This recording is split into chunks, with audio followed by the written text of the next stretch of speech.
디모데후서 4장 1절부터 8절 제가 말씀을 봉독하겠습니다. 하나님 앞과 살아있는 자와 죽은 자를 심판하실 그리스도 예수 앞에서 그가 나타나실 것과 그의 나라를 두고 엄히 명하노니 너는 말씀을 전파하라. 때를 얻든지 못 얻든지 항상 힘쓰라.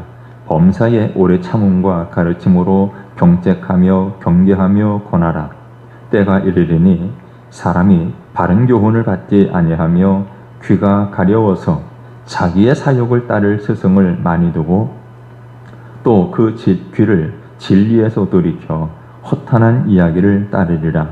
그러나 너는 모든 일에 신중하여 고난을 받으며 전도자의 일을 하며 내 직무를 다하라. 전제와 같이 내가 벌써 부어지고 나의 떠날 시각이 가까웠도다. 나는 선한 싸움을 싸우고 나의 달려갈 길을 마치고 믿음을 지켰으니 이제 후로는 나를 위하여 의의 면류관이 예비되었으므로 주 곧 의로우신 재판장이 그날에 내게 주실 것이며 내게만 아니라 주의 나타나심을 사모하는 모든 자에게도니라. 아멘. 오늘 읽은 디모데 후서는 사도 바울이 에베소 교회를 목회하고 있는 디모데에게 편지 형식으로 보낸 하나님의 말씀입니다. 디모데는 바울의 제자요 또 영적 아들이다 라고 표현을 합니다. 그러니까 사도 바울이 아주 아끼는 제자 중 하나로 볼 수가 있습니다. 먼저 이 디모데에 대해서 간략히 살펴보면 사도 바울과 바나바가 1차 선교 여행 중에 루스드라에서 복음을 전합니다. 그때 그곳에 살던 디모데가 복음을 들은 것으로 보여집니다. 그리고 나중에 바울과 실라가 제2차 선교 여행을 갔을 때 이곳 루스드라에서 디모데가 2차 선교 사역에 동참하기 시작했습니다.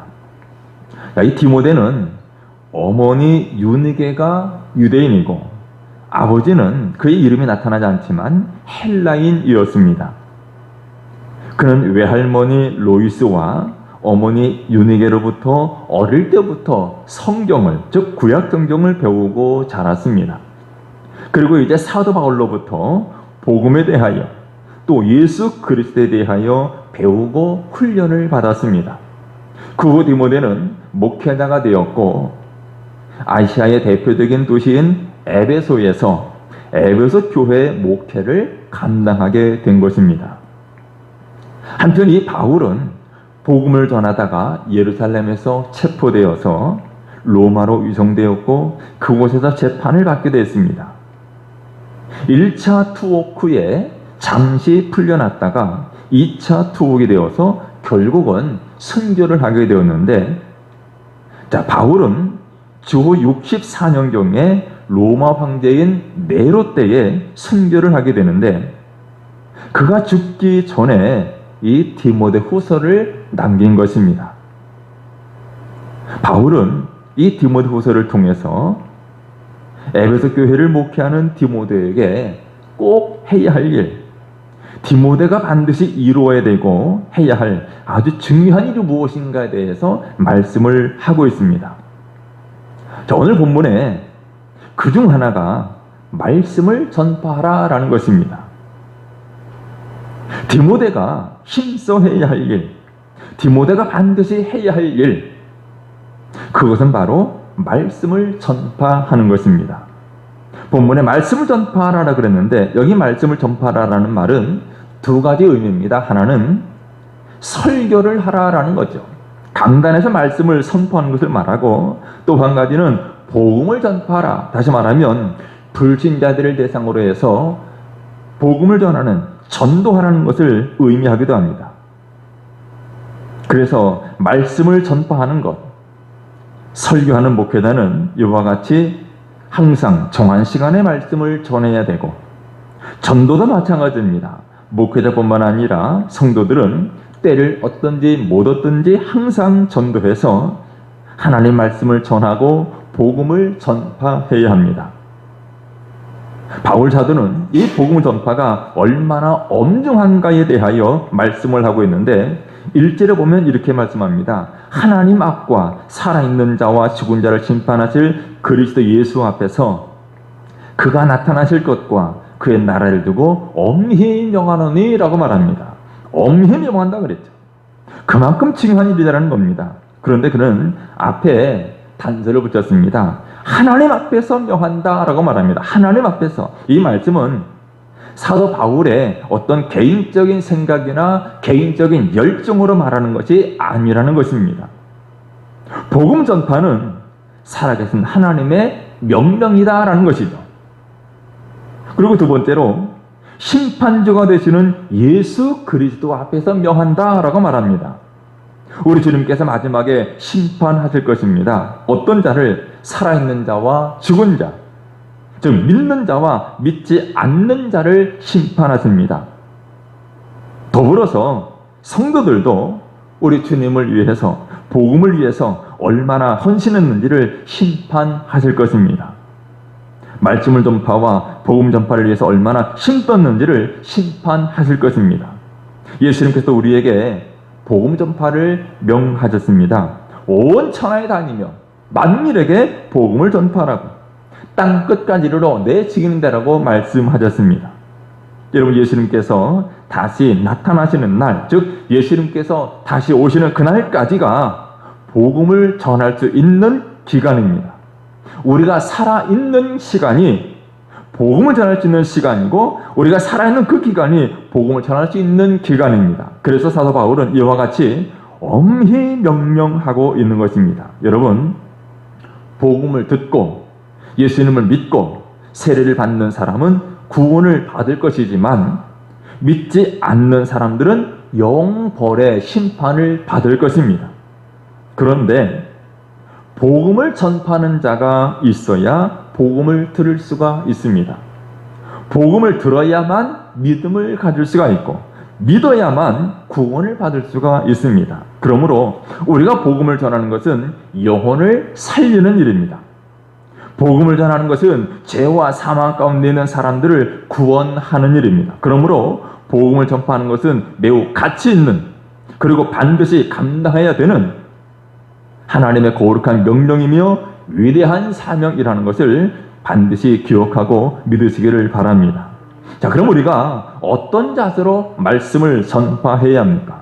자, 2절을 다시 보면, 너는 말씀을 전파하라. 때를 얻든지 못 얻든지 항상 힘쓰라. 범사의 오래 참음과 가르침으로 경책하며 경계하며 권하라 라고 했습니다. 어떤 자세로 말씀을 전하는가? 첫째는 때를 얻든지 못 얻든지 항상 힘써야 합니다. 이 말씀은 기회가 있든 없든, 조건이 좋든지 나쁘든지 항상 전하라 라는 것이죠.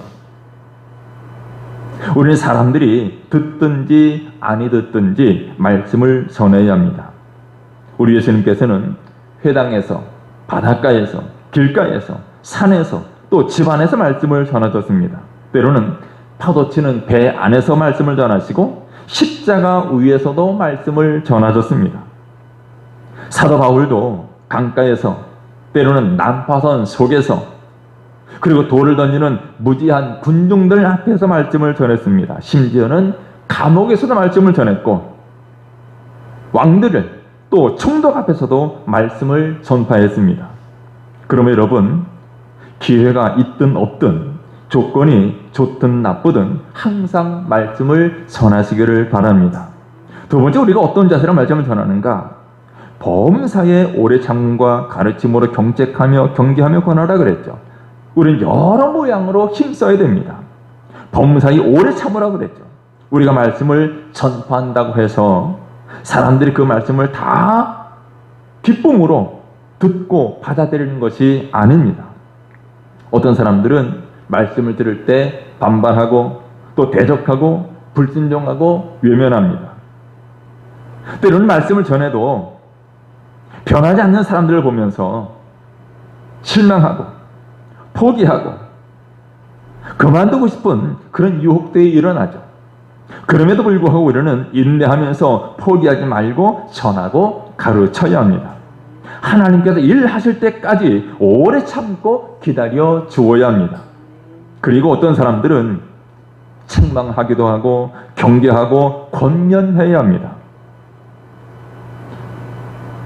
말씀을 전했는데, 말씀을 가르쳤는데 하나님을 사랑하지 아니하고 자신을 사랑하고 세상을 사랑하는 사람들, 그들을 향해서는 책망해야 됩니다. 때론 내가 책망하면 혹시 교회를 떠나지 않을까? 그것이 두려워서 항상 좋은 말만 해서는 안 됩니다. 그리고 어떤 사람은 잘못된 것을 바로잡아주는 경계가 필요합니다. 그리고 연약한 자가 있다면 그는 따뜻한 위로의 말로 권면하고 용기를 북돋아 주어야 되죠. 그러므로 우리는 말씀을 전할 때 인내심을 가지고 여러 모양으로 힘써서 복음을 전하는 저 여러분 되시기를 제 이름으로 축원합니다. 이어서 바울 사도는 말세가 되어가면서 혹은 말세가 가까워질수록 사람들이 바른 교훈을 받기를 싫어할 것이다 라고 말하고 있습니다. 3절 4절에 이렇게 말씀했습니다. 때가 이르더니, 여기 말하는 때가 이른다, 말세가 되어오는 것을 말하죠. 말세가 가까워질 텐데 그때 사람은 어떤가? 바른 교훈을 받지 아니하며 귀가 가려워서 자기의 사욕을 따를 스승을 많이 두고 또 그 귀를 진리에서 돌이켜 허탄한 이야기를 따르리라 라고 했습니다. 지금 바울 사도는 귀가 가려워서 가려운 귀에 대하여 말하고 있습니다. 가려운 귀. 이것은 늘 새로운 것을 찾아 나서는 호기심에 대한 비유입니다. 늘 새로운 것을 찾아다녀요. 그 사람들은 수천 년이 지난 말씀에는 관심을 두지 않으려고 합니다. 새로운 것, 그러니까 그들의 귀를 자극하고 탐욕을 채우는 그런 이야기들에 대하여 귀를 기울이고 관심을 기울입니다. 심지어는 교회에서조차도 말씀을 잘 들으려고 하지 않습니다. 십자가의 복음, 성경의 진리를 받기를 싫어하고 그 말이 자기 귀에 듣기 좋은지 안 좋은지 그것만 생각합니다. 뿐만 아니라 말세가 되면 자신의 사욕을 따를 스승을 많이 둔다 그랬죠. 사욕을 따를 스승, 그러니까 교회 안에서도 복받으라는 말, 성공이나 번영이나 위로의 말을 좋아합니다. 또한 그 귀를 진리에서 돌이켜 허탄한 이야기를 좋아합니다. 허탄한 이야기. 어떤 신비로운 기적이나 표적이나 예언이나 꿈이나 신용, 이런 것들을 추구한다는 말입니다. 여러분, 바울 시대만이 아니라 사람들은 항상 말씀을 잘 안 들었습니다. 오늘날도 마찬가지죠. 교회에서 말씀을 전하는 시간조차도 말씀이 아닌 다른 우스갯소리 전하는 것을 더 좋아합니다. 말씀이 얼마나 중요한가, 말씀이 얼마나 우리에게 필요한가를 알면서도 정작 말씀 그 자체는 별로 좋아하지 않습니다. 말씀을 제대로 전하는 목회자와 강단에서 재미있는 이야기를 하는 목회자가 있다면 사람들은 재미있는 이야기를 하는 목회자의 설교를 더 들으려고 합니다.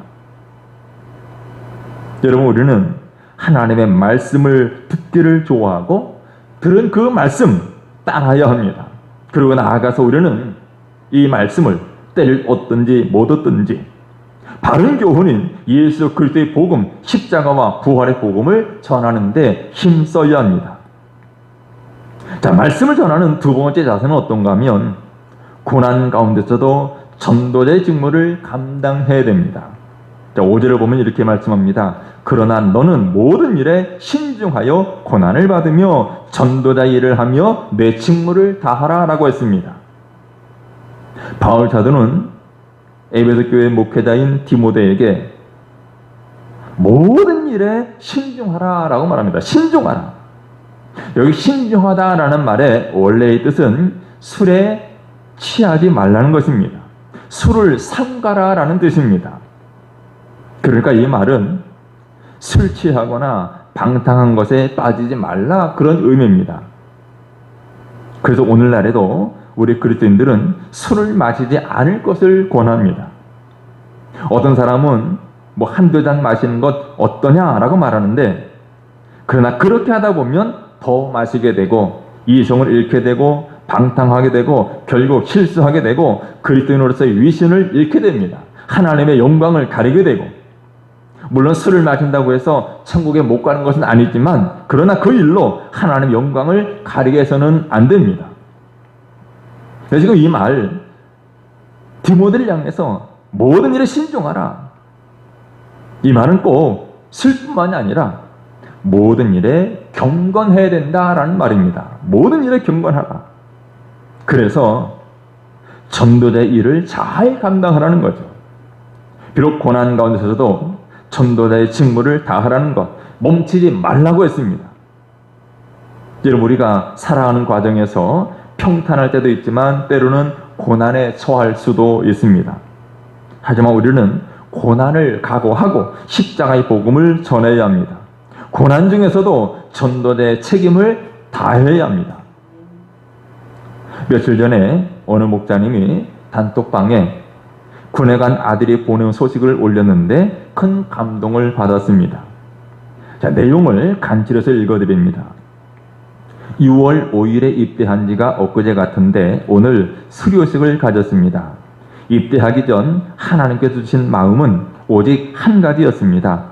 하나님께서 사랑하시는 청년들을 깨우고 그들과 하나님의 역사를 감당하는 교회가 되는 것이었습니다. 그 일을 위해 훈련소에서 12명의 제자 공동체, 즉 교회가 세워지기를 원하는 마음을 가지고 기도로 준비했었습니다. 하나님께서는 신실하게 그 일을 이루어 가셨고, 처음 저를 포함 2명으로 시작한 모임은 10명의 동기가 함께 말씀을 보고 기도하는 모임으로 부흥하게 되었습니다. 훈련소 가운데에서 사역의 모양은 심플했습니다. 쉬는 시간, 점심시간, 저녁시간, 또한 자기 전에도 많은 청년들을 만나고 복음을 전했습니다. 만났던 청년들 중 어떤 청년들은 저에게 군대에 전도하러 왔냐 비난하는 자들도 있었습니다. 그러나 그 가운데 하나님을 떠났지만 다시 눈물로 돌아온 지체들, 자신의 죄를 회개하고 예수 이름을 구주로 영접한 지체들, 매일매일 기도와 말씀으로 자신의 인생을 하나님께로 다시 드리는 지체들도 있었습니다. 그 중에서 몇 청년들에 대하여 나누기를 원합니다. 이 모모 훈련병, 이 친구는 평소에 항상 웃고 힘든 것이 전혀 안 보이는 친구였습니다. 그러나 갑자기 저에게 울면서 오더니 이야기했습니다. 어머니가 뇌출혈로 쓰러지셔서 중환자실에 들어가셨다는 것입니다. 사실 이 친구의 어머니는 친어머니가 아닌 새어머니이십니다. 친구의 어머니는 태어나자마자 돌아가셨고 13살 때 새어머니를 맞이하게 되었습니다. 그러다가 17살에 아버지까지 사고로 돌아가시게 되면서 새어머니와 둘이 살고 있던 친구였습니다. 그러던 중 새어머니까지 중환자실에 들어가시자 말할 수 없는 슬픔과 두려움이 이 친구를 감싸게 된 것입니다. 이 친구와 함께 이야기를 나누고 눈물로 기도하는 시간이 있었습니다. 또한 예수 이름을 영접하고 매일 밤마다 함께 성경 공부와 눈물로 기도하는 시간이 있었습니다. 이후 시간이 흐르고 연락이 오길 어머니께서 깨어나셨다는 소식을 들었습니다. 그 친구가 고백하길 하나님은 살아계시고 항상 자신의 인생을 보고 계셨다고 고백하는 역사가 있었습니다. 또 신모모 훈련병, 이 친구는 모태신앙이었습니다. 그러나 최근에 어려운 일로 인해 하나님을 떠났던 친구입니다. 자신을 어렸을 때부터 챙겨주고 항상 가르쳐주던 교회 선생님이 계셨는데 그 선생님께서 1년 전 본인 주식 폭락으로 인해 자살했다고 합니다. 그 일의 충격으로 인해 교회를 떠나게 되었고 그저 도망치듯 군에 입대한 친구입니다.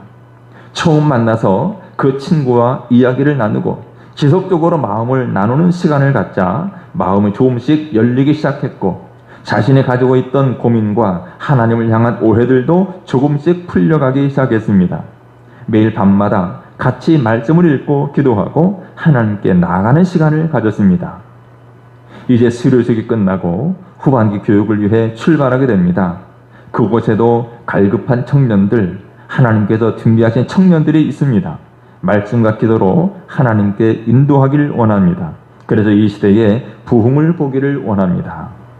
자, 이런 내용인데 여러분, 이와 같이 비록 군인의 몸이지만 훈련병의 몸이지만 어디에서든지 또 어떤 형편에서든지 복음을 전하려고 힘쓰는 청년이 있다는 사실이 얼마나 감사한 일입니까? 여러분, 우리도 이 말씀대로 사도 바울이 디모데를 향해서 권면한 명한 이 말씀대로 고난 가운데서도 전도자의 직무를 잘 감당할 수 있기를 주의 이름으로 축원합니다. 여러분, 전도자, 이렇게 말씀을 전파하는 자에게 하나님께서 면류관을 주십니다. 본 6절에 보면 바울은 이렇게 고백합니다. 전제와 같이 내가 벌써 부어지고 나의 떠날 시각이 가까웠도다. 이제 사도 바울은 최후의 명령을 한 후에 마지막 간증을 하고 있습니다. 바울은 이 겨울이 지나고 새 봄이 되면 순교할 것입니다. 바울은 지금 그 끝을 보고 있습니다. 그러나 바울은 두려움과 불안과 연민에 시달리지 않았습니다. 바울은 자신의 죽음을 어떻게 표현합니까? 전제와 같이 부어지고 있다라고 말하고 있습니다. 전제와 같이 부어지고 있다. 여기 말하는 전제는 하나의 제사를 말하는데 포도주나 독주를 제물 위에 부어드리는 제사를 말합니다. 따라서 바울은 그가 흘리는 피, 순교의 피가 마치 전제로 부어지는 포도주와 같이 되었다라는 것이죠. 그러므로 사도 바울은 자신이 당할 순교를 하나님의 제단에 최후로 부어드리는 제사로 보았습니다. 여러분, 바울은 담에색 도상에서 예수님을 만난 후에 그에게 있는 모든 것들, 그의 시간과 그의 물질과 재능과 그의 장래, 그의 인생 모든 것들을 그야말로 하나님 앞에 산 제물로 드렸습니다. 이제는 그의 마지막 생명의 피 한 방울까지도 주의 제단의 부흥으로 인생 전체를 하나님께 드리고자 한 것입니다. 여러분, 이와 같은 바울의 모습이 우리 모두 성도들이 취해야 될 삶의 자세인 줄 믿습니다. 이어서 바울은 7절에서 이렇게 고백합니다. 나는 선한 싸움을 싸우고 나의 달려갈 길을 마치고 믿음을 지켰다라고 말하고 있습니다. 세 가지를 표현하고 있죠. 바울은 자신을 전쟁에서 싸우는 군인에 비유했습니다. 선한 싸움을 싸웠다라고 말하고 있죠. 여기 싸우고 이 말은 시제가 현재 완료형입니다. 현재 완료형. 즉 과거에 시작한 그 일이 현재에도 지금까지 진행되고 있다라는 말입니다. 즉 바울은 예수 그리스도를 만난 이후로부터 과거부터 지금까지 계속해서 선한 싸움을 싸워왔고 지금도 선한 싸움을 싸우고 있다는 말입니다. 그는 그리스도 예수의 좋은 군사로 선한 싸움을 계속해서 싸워왔습니다. 바울은 죄와 싸우고 사탄과 싸웠습니다. 불신과 교만과 탐욕과 싸우면서 믿음의 중심을 지키며 살아왔습니다. 그리고 바울은 두 번째로 자신을 마라톤 선수에 비유하면서 나의 달려갈 길을 마쳤다라고 말하고 있습니다. 달려갈 길. 여기 마치고라는 말도 역시 현재 완료형입니다. 그러니까 중간에 포기하거나 절망하지 않냐고 계속해서 달려왔고 드디어 그 종착점에 도달했다는 말입니다. 마라톤 선수가 마치 마지막 결승 지점까지 달려간 것처럼 사도 바울은 복음 전파의 사명을 마지막까지 수행하고 있다라는 말입니다. 세 번째로 바울은 믿음을 지켰다라고 말하고 있죠. 여기 지켰다라는 말도 현재 완료입니다. 그러므로 이것은 바울이 예수 그리스도를 만나고 서약한 그 모든 것들 최후까지 지금 이 순간까지 잘 순종하며 지켜왔다라는 고백입니다. 여러분, 만일 바울이 고난 때문에 박해 때문에 환난 때문에 믿음을 버린다면 그는 순교하지 않고 생명을 더 연장할 수도 있습니다. 만약 그가 믿음을 버리면 감옥에서 나갈 수도 있습니다. 그러나 그는 순교의 상황에서도 믿음을 포기하지 않았다는 것입니다. 죽음이 무서워서 신앙을 배반하지 않았습니다. 믿음을 지켜서 오히려 순교를 선택했습니다.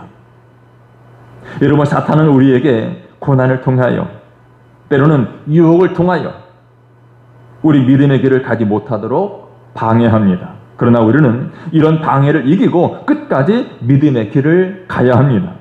돈보다도, 명예보다도, 또 내 목숨보다도 믿음이 중요합니다. 우리는 어떤 상황에서도 타협하지 말고, 중간에 쉬거나 포기하지도 말고 끝까지 믿음을 지켜야 합니다. 끝까지 믿음을 지키려고 몸부림쳐야 합니다. 여러분, 이런 사랑이 주어지는 하나님의 상급에 있습니다. 8절을 보면 이제후로는 나를 위하여 의의 면류관이 예비되었으므로 주 곧 의로우신 재판장이 그날에 내게 주실 것이라고 고백을 하고 있습니다. 운동 경기에서 1등을 하면 요즘에는 목에 금메달을 걸어줍니다. 당시에는 1등을 하면 면류관을 씌워 주었습니다. 사도 바울은 하나님께서 그를 위해서 의의 면류관을 예비하셨다라고 확증하고 있습니다. 누가 이것을 줍니까? 의의 재판장이신 예수 그리스도께서 자신에게 주실 것을 믿었습니다. 그런데 이 의의 면류관이 자신만 받는 것이 아니라 믿음의 중심을 지키고 다시 오실 예수님을 간절히 기다리는 모든 성도들 위해서도 준비되었다라고 증거하고 있습니다. 여러분, 이 의의 면류관은 바알과 같은 믿음을 가진 사람들에게 주어지는 것입니다. 세상 사람들은 오늘도 썩을 면류관을 위해서 달려가고 싸우지만 우리는 하나님께서 주실 영원히 썩지 아니하는 면류관을 위해서 달려가고 있습니다. 여러분, 이제 우리의 결승점이 얼마 남지 않았습니다. 결승점까지 낙오자가 되지 말고 실격자가 되지 말아야 합니다. 오늘 사도 바울이 어미 명하는 것처럼 때를 얻든지 못 얻든지 말씀 전파 힘쓰고 고난 가운데서도 전도자 직무를 잘 감당해야 됩니다. 그래서 여러분 모두가 믿음의 선한 싸움을 싸우고 달려갈 길을 마치고 끝까지 믿음을 지켜 면류관의 주인공 되시기를 우리 주님의 이름으로 축원합니다. 기도하겠습니다. 거룩하신 우리 하나님, 오늘 말씀을 통하여 지켜주신 엄한 명령을 들었습니다. 하나님, 때를 얻든지 못 얻든지 말씀 전파 힘쓰며 고난 중에서도 전도자의 직무를 잘 감당케 하여 주옵소서. 사도 바울의 고백처럼 믿음의 선한 싸움 계속 싸우게 하시고 달려갈 길 포기하지 말고 낙심하지 말고 완주하게 하시고 끝까지 믿음을 지키며 최후의 면류관의 주인공들이 다 되는 우리 모두가 되게 해 주옵소서. 예수님의 이름으로 기도드리옵나이다. 아멘.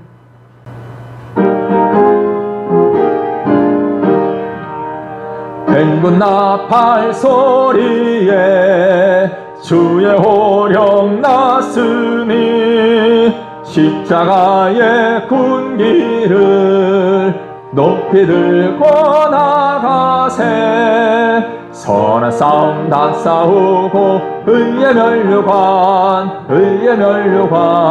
받았으리라. 선한 싸움 다 싸우고 의의 면류관 예루살렘 성에서 면류관 받으리. 저 요단 강 건너 우리 싸움 마치는 날 의의 면류관 예루살렘 성에서 악한 마귀의 권세를 모두 깨쳐버리고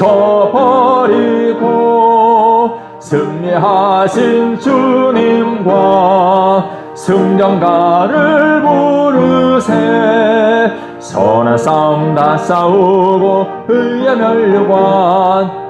면류관 받았으리라. 선한 싸움 다 싸우고 의의 면류관 예루살렘 성에서 면류관 받으리. 저 요단강 건너 우리 싸움 마치는 날 의에 멸류관 예루살렘 성에서 달려갈 길 다 가고 싸움 모두 마친 후 주와 함께 기쁨을 용사들 하누리세 선한 싸움 다 싸우고 의의 멸류관 받았으리라 선한 싸움 다 싸우고 의의 멸류관 예루살렘 성에서 멸류관 받으리 저 요단강 건너 우리 싸움 마치는 날 의의 멸류관 예루살렘 성에서